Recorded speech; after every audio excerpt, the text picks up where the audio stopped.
Les territoires insulaires du Cameroun subissent de plein fouet les effets des changements climatiques.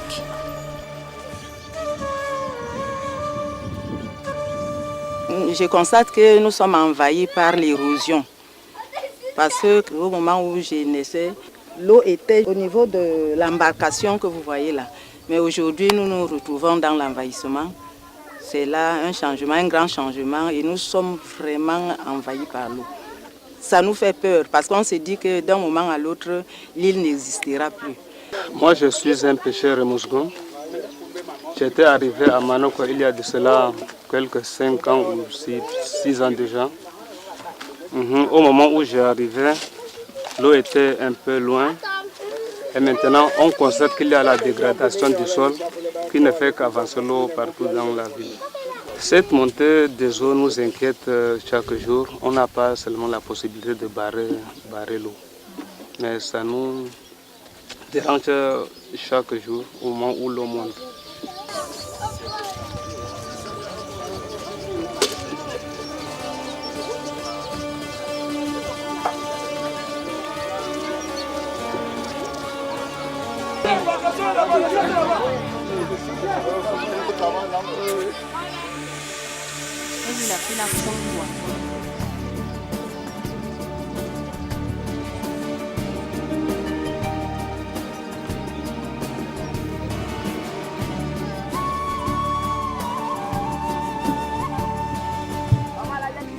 Là où se trouvent les eaux aujourd'hui, ce n'est pas là où elles se trouvent. Aujourd'hui, nous avons à 70% la montée des eaux dans l'île de Manoka.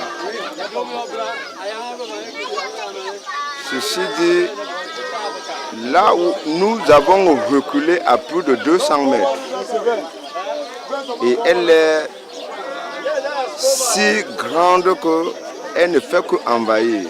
Heureusement, vous êtes arrivés à la petite marée. Là où nous sommes, nous serons en train de tapoger de l'eau. Parce qu'elle pénètre jusqu'au niveau de l'antenne MT, en grande marée. Là où nous trouvons, il n'y avait pas de maison. C'était un arrière-village. Ça fait peur qu'il passe l'eau. C'est la mort. Elle n'est que bonne à boire. Ça nous fait croire qu'un jour, elle pourra nous surprendre dans la nuit. Même les petits-enfants les entraîner.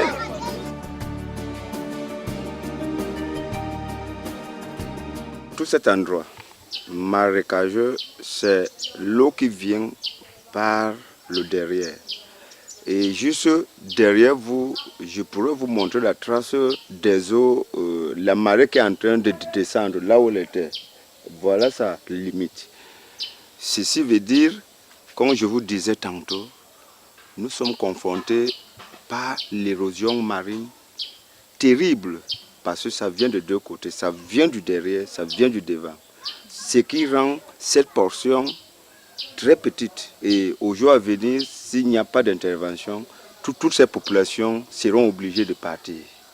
Il y a l'insécurité d'abord par ce phénomène.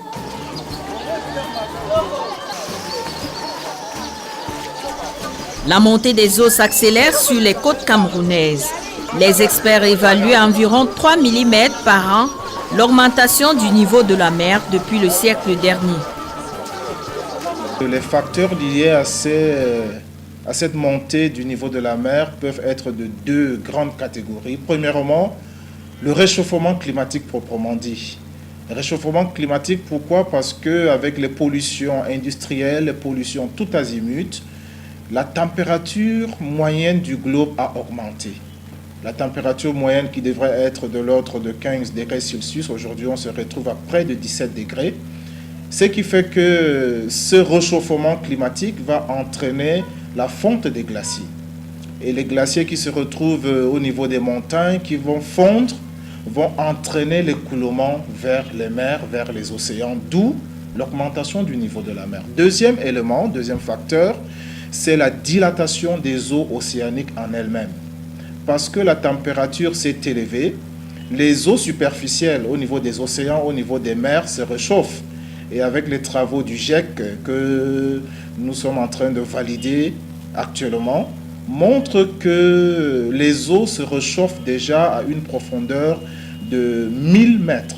Elle libère les gaz à effet de serre, augmentant ainsi le niveau de la mer. Voilà les deux facteurs qui conditionnent la montée du niveau de la mer. Maintenant, quand il faut parler des impacts, les impacts peuvent être à plusieurs niveaux. Il faut déjà globalement parler des inondations.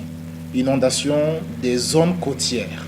Ces inondations vont s'accompagner aussi avec le phénomène de l'érosion océanique, l'érosion marine, qui vont toucher toutes les côtes, qui vont toucher les zones de mangroves. Et vous savez que le Cameroun regorge d'une importante zone de mangroves. Et non seulement il y a cette érosion ou encore les inondations, mais les effets ou bien les impacts peuvent aller encore au niveau même de la perturbation de la biodiversité, de la perturbation de la biomasse, mais ça s'accompagnera aussi avec des pertes sur le plan économique.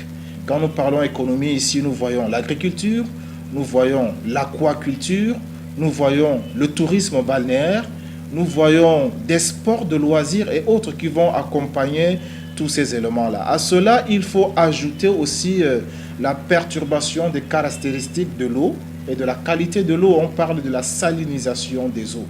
Les eaux douces vont un peu disparaître et laisser place beaucoup plus à de l'eau salée. Et là, ça fera un véritable problème pour les populations. Et quand on essaie de remonter un peu vers le continent, dans les villes qui ne sont même pas côtières, et quand on sait, ça on nous a appris depuis l'école primaire, toutes les rivières, tous les cours d'eau se jettent dans la mer. Et quand le niveau de la mer est élevé, les eaux ne pouvant plus se jeter totalement, les rivières, les cours d'eau à l'intérieur du pays vont déborder, créant ainsi aussi des inondations tout autour. Bref, et cela va entraîner malheureusement des migrations avec des conflits qui pourront s'accompagner.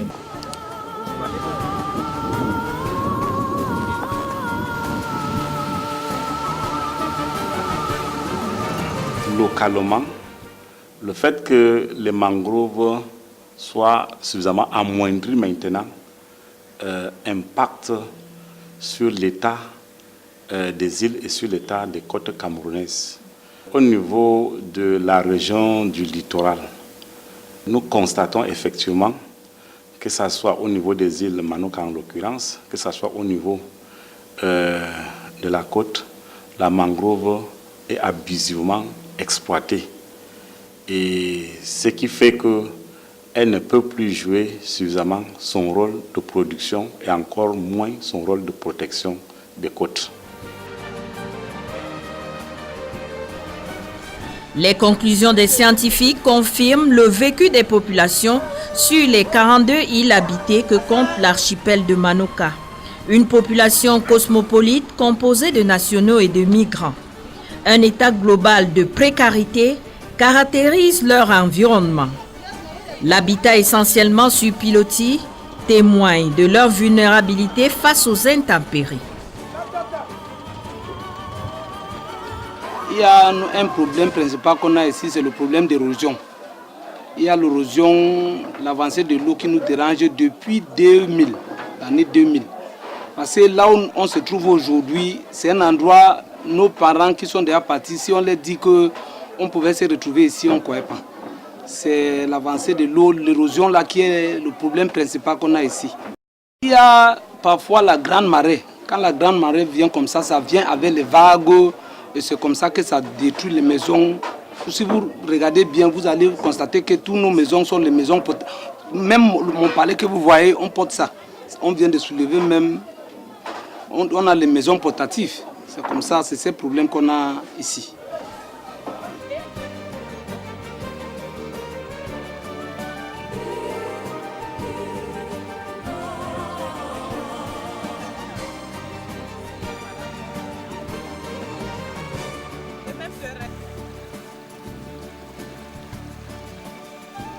C'est à partir de cette île que le nom du Cameroun est sorti. Bon, nous, on a l'impression que le Cameroun, le gouvernement est en train de négliger cette île, qui est le Cap Cameroun, qui est les yeux de l'entrée du Cameroun. Et nous sommes là, l'eau nous attaque nuit et jour, et l'eau entre partout, on a les maisons posées. Bon, on demande au gouvernement de résoudre nos problèmes. Le gouvernement demande que nous devons quitter l'île. Bon, on ne sait pas là où nous pouvons partir. Parce que c'est ici que nous passons tout notre temps, notre vie. Et on se cherche ici. On ne sait pas comment on peut quitter un endroit où on trouve notre pain quotidien ici. Parce que nous, les Camerounais ici, on en a marre de l'eau. Et on peut vraiment prier le gouvernement, le président Pobia, de trouver une solution, de nous regarder l'île Douala 6 au nom du Cap, là où sort le nom Cameroun.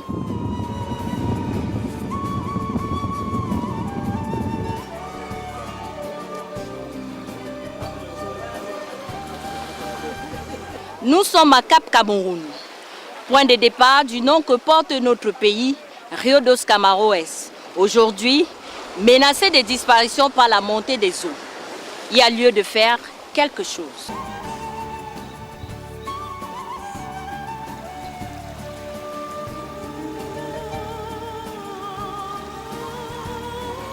L'île de Cap Cameroun est un concentré de tous les fléaux qui menacent l'ensemble des terres immergées camerounaises.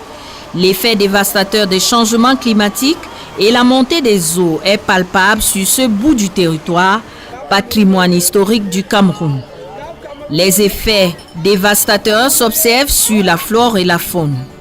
Des surfaces considérables de forêts disparaissent au fil des ans, réduisant ainsi les espaces habitables comme peau de chagrin. La profusion des ressources halieutiques naguère relève désormais d'un lointain souvenir. Quand la marée monte, quand elle est violente, donc ça détruit un peu les endroits où ça aborde, où les habitants se trouvent. Ben, quand la marée part, les gens sont à l'aise. Bon, c'est qu'au fur et à mesure que l'eau détruit, les gens reculent en arrière parce qu'ils démontent les maisons pour reculer en arrière. Il y a des populations qui sont déjà quittées de cette île pour aller s'installer ailleurs parce que l'espace est réduit.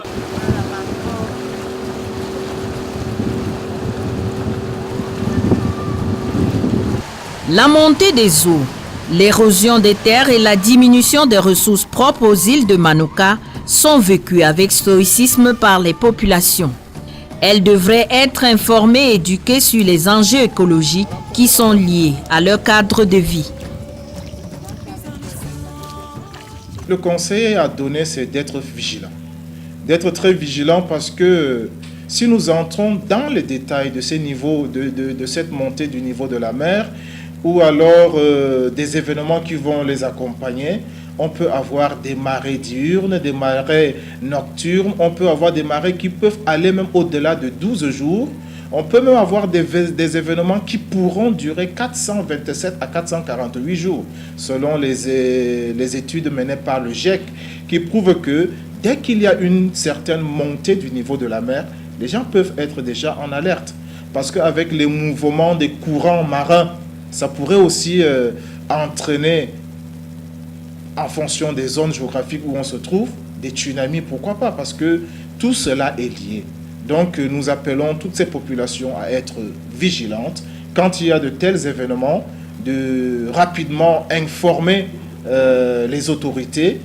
Mais ce n'est pas seulement d'être vigilant, d'agir aussi. Parce que vous allez vous rendre compte que généralement ces populations ont déjà détruit toute la nature qui existe, la coupée du bois et autres, et puis se retrouvent dans une situation, il n'y a pas de protection naturelle pour elles. Présenter toute la même chose.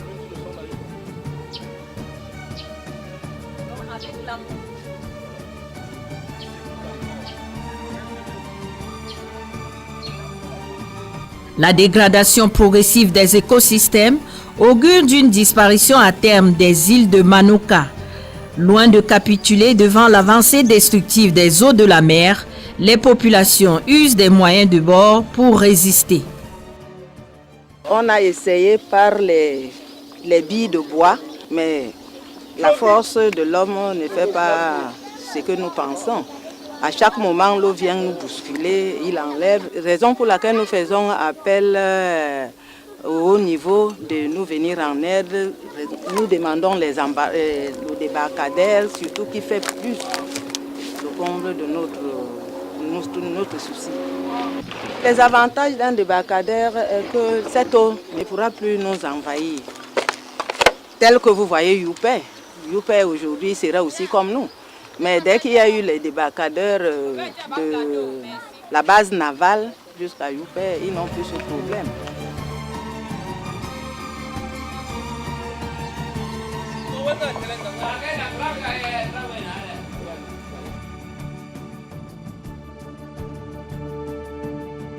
Oui, à notre niveau, je dis que notre niveau, c'est la commune. Et la commune a déjà commencé. Voilà un mur de quai. Progressivement, chaque année, on va continuer avec ce mur de quai. Mais il y a un projet du BIP sortant de l'État qui nous fait croire qu'on va faire recueillir des eaux parce que ce que sort du chenal, si on peut le pomper ici pour soulever Manoka, ça nous aiderait que de reverser ça en mer.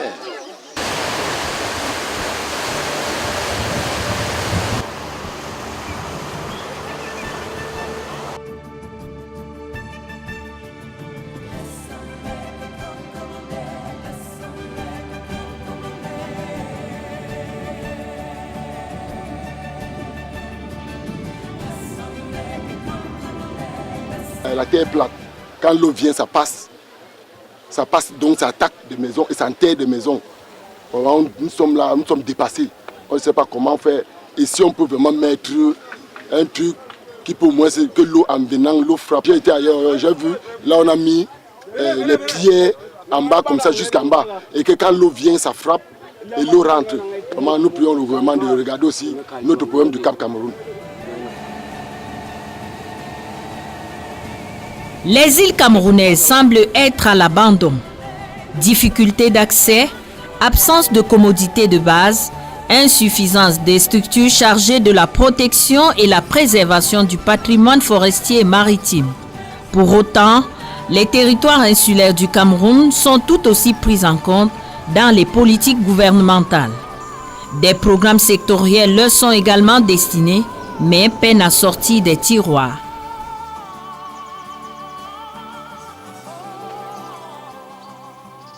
Il y avait, n'est-ce pas, une commission interministérielle qui était venue ici. Là. On avait expliqué ces problèmes de l'érosion. Nous, on attendait depuis qu'ils vont venir, n'est-ce pas, voir comment intervenir pour ces problèmes. Depuis ce temps-là, on n'a pas encore eu l'intervention.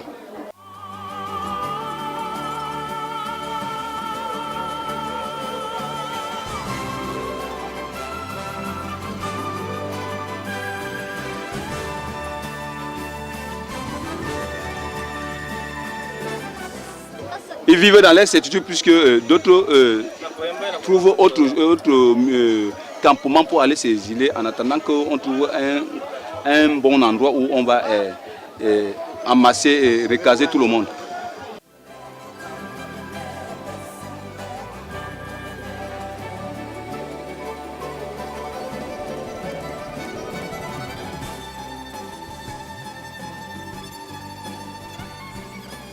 Le gouvernement essaye de prendre le taureau par les cornes à travers déjà la participation active dans toutes les négociations où on pourra ensemble trouver des solutions pour pallier à cette situation.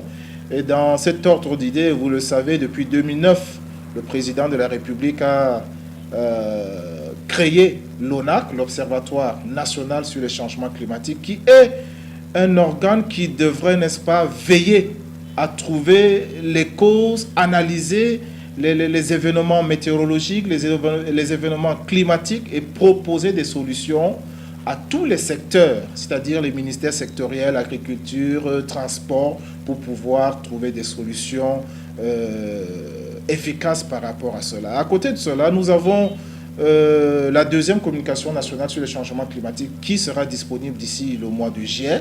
Et dans cette communication, on ressort les zones vulnérables du Cameroun. Et parmi ces zones vulnérables, il y a les zones côtières. Et à partir de cela, on propose déjà des solutions pour mettre sur pied. Par exemple, le ministère est en train de réaliser un projet que nous appelons le projet côtier, marin côtier. Il y a aussi des projets mangroves qui consistent à protéger les berges de ces mers soit de manière biologique ou encore de manière mécanique. Biologique, comment? En plantant des arbres qui pourront retenir un peu l'érosion côtière, qui pourront retenir l'avancée rapide de la montée du niveau de la mer. Quand on parle aussi de mécanique, c'est de construire, n'est-ce pas, avec des pierres, du béton et autres pour empêcher, n'est-ce pas, que le niveau de la mer puisse arriver aussi rapidement et surprendre les populations qui sont aux alentours. L'alerte est lancée depuis quelques années quant à la hausse du niveau de la mer sur les îles du Cameroun. 3 mm par an au dire des scientifiques. Les conséquences s'annoncent multiples. Tout d'abord, les habitants des îles perdront leur habitation et devront trouver refuge ailleurs. Si rien n'est fait, le Cameroun devra faire face au phénomène des réfugiés du climat. Et si les îles de Manoka viennent à disparaître, l'océan prendra ses quartiers sur les villes de Douala ou Kribi.